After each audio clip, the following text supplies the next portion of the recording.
Hey everyone, thanks for tuning in to Cube Outside the Box. We're going to talk about Cube, and it's going to get weird. My name is JJ, I'm your personal Cube connoisseur.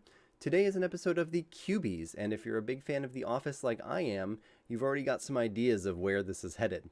So recently the Live the Dream Cube was up on MTGO for a week, which by the way was far too short for such an amazing, complex, and freaking weird cube. But since I liked it so much, I wanted to bring back my little Cube Awards, which a few people, one person, definitely found entertaining. Well, two, because I like it too. So stay tuned while we jump into that.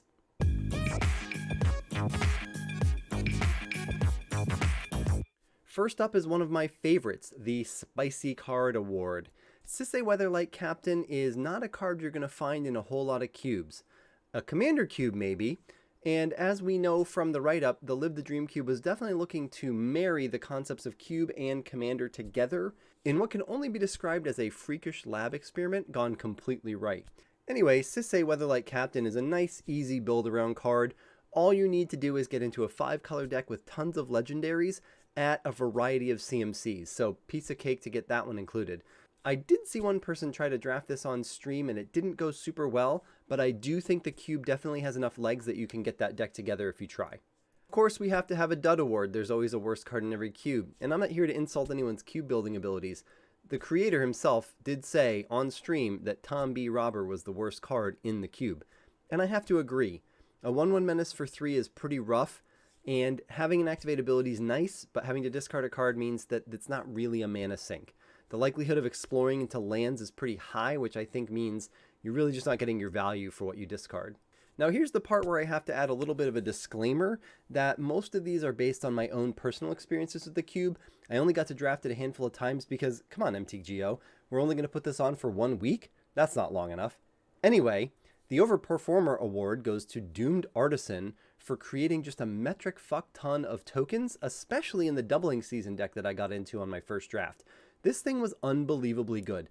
You can't remove it because when you do, it turns the army of sculptures into a real army of sculptures. But at the same time, it's hard to attack into it if there's any way that you think your opponent could remove it themselves. If you do have Doubling Season, Anointed Procession, or any of those other similar clones down, all you have to do is save something like Generous Gift to hit your own Doomed Artisan, and you are absolutely off to the races. Wonderful card, surprised me through and through.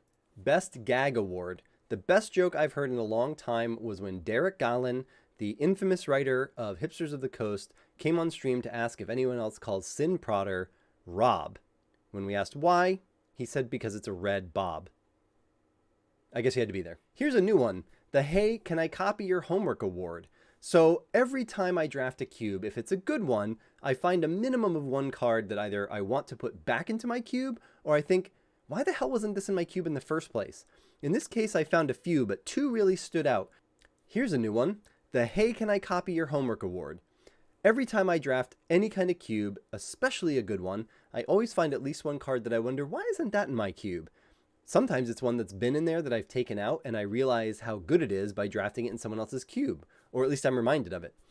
In this case, I really liked Crystalline Crawler and Phyrexian Metamorph. The Metamorph is pretty self-explanatory. A 3-mana copy is pretty good to begin with, and the fact that it hits any creature or artifact on the board gives it just a little bit extra legs over some of the other options. Similarly, even though it is technically a blue card, the fact that you can put it into any deck really makes this an interesting inclusion. I'm eager to test it out. Crystalline Crawler, on the other hand, I would argue is really aimed at supporting 4 and 5 color decks, but I think it's going to have legs, pun intended, even in 3 colors. Getting a few counters on at the beginning is great, but the fact that you can tap every turn to buff it up means that it is a growing powerhouse, and the fact that you don't have to tap it to remove the counters to make the mana gives you a lot of options to attack or add counters and use the mana at instant speed, possibly in reaction to a removal spell or in the blocking step. Ooh, that art. There were 2 cards in here that I very readily picked up just based on the art alone. I'm not talking about being a skilled drafter. I'm not even talking about being a mildly intelligent drafter. I'm talking about being an Esper and taking a red or a green card and thinking, why not go into 4 colors? It's worth it for the fucking art. The Vivian Monster Advocate Extended Border and the Bone Crusher Giant Storybook Special are 2 of my favorite cards for art that I saw in this cube. The Bone Crusher Giant, this particular one, is in my cube already. And when I did the last pre-release at home, I opened not one, but two of those Vivian Monsters Advocate, including one of the alternate arts. Absolutely 100% beautiful cards. I absolutely loved seeing them, and I loved playing with them. Oh, this Vivian makes a token. This Vivian's just good. This is just a good card. I opened this art of this Vivian and played. I actually, in a pre-release kit, I opened 2 Vivians, and that was something. That deck was consistent. Oh, yeah, Steven, I know I'm going to disappoint you not taking the snake, but that Vivian. The Biggest Reach Award. What is a cube without a little ambition, and what is a commander-flavored cube without a lot of ambition? Well, this archetype definitely was reaching for the stars. I think we all know that pun was also intended. The idea of this archetype here is that you're going to try to get one or more creatures like Boros Reckoner, Spite-Mare, and there's a couple other clones that when they get hit by a certain amount of damage, then do that amount of damage to another target, ideally to the other player. Then you're going to cast something ridiculous like, oh, say, a 7-mana spell, Star of Extinction. No big deal. Absolutely 100% super ambitious archetype. I love seeing it in here. What I did not love was dying at -40 when they cast Star of Extinction with this exact fucking board state. That hurt. The Dreamiest Dream Award.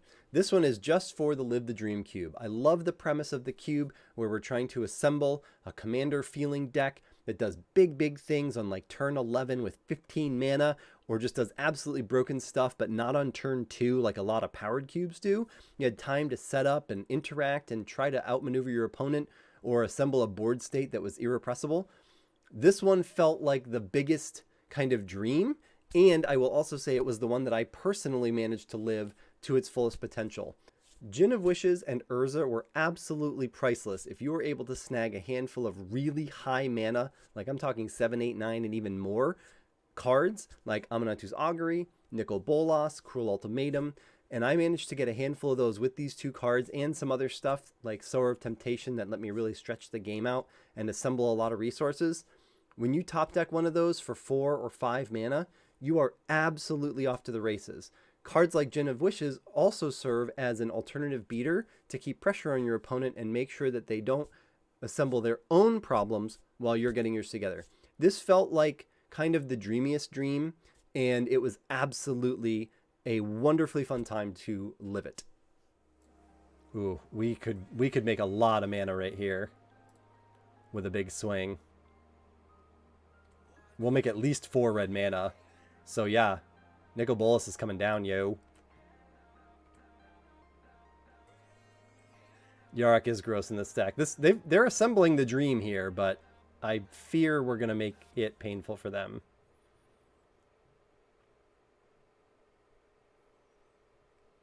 Ooh, they could block, but then they lose their blink target. We'll get at least 3 mana. Yeah, yep, this is what we do. They might even just take it because it's 8. It puts them at 20. They're still ahead.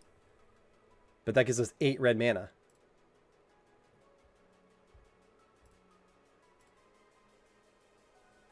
Black.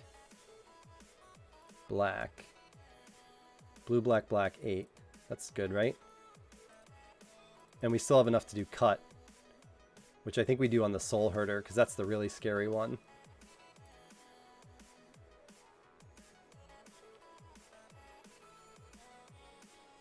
Actually, we just gained control of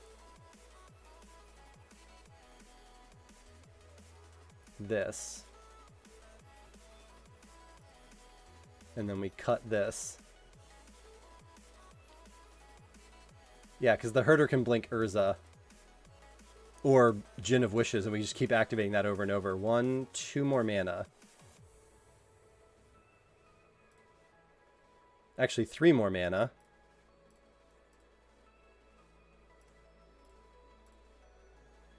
Sin Prodder. And then we blink what? Urza?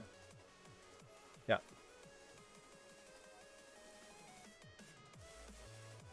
Get another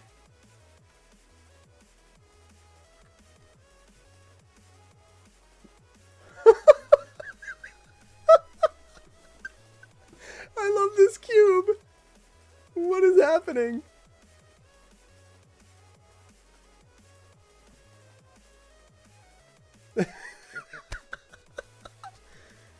Oh my gosh, hang on.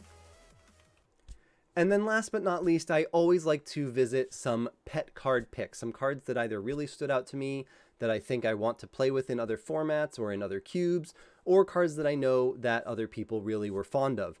I happen to know that Thrill Rider, who helped assemble this cube, was a big fan of Mirror March. I happen to agree. I saw a deck kind of go off with that on stream that was really fun. I was a super big fan of Shieldred as a reanimate target that also lets that deck kind of snowball out of control. I actually managed to snag Shieldred with a number of reanimate spells for 2 different drafts, one of which worked out better than the other just because I didn't have the threat density in one that I did in the first one. But in both cases, the deck was super fun to play. It was a little slow to get off the ground. You needed some removal to keep yourself safe with some early interaction. But once you got up there and were able to drop Shieldred or search her up and drop her onto the battlefield, you were absolutely off to the races. Crazy fun deck.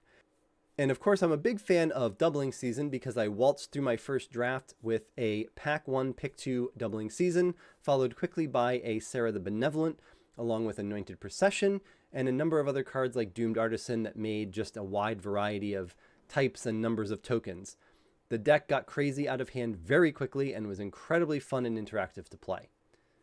The Fall to the Land Doubling Season, that could be something fun to get into. This is pretty early. I feel like we've got time to muck around with that. Inclusion. Hello! It came around. It came around. Yeah, there's no way we passed that. No way. Yep.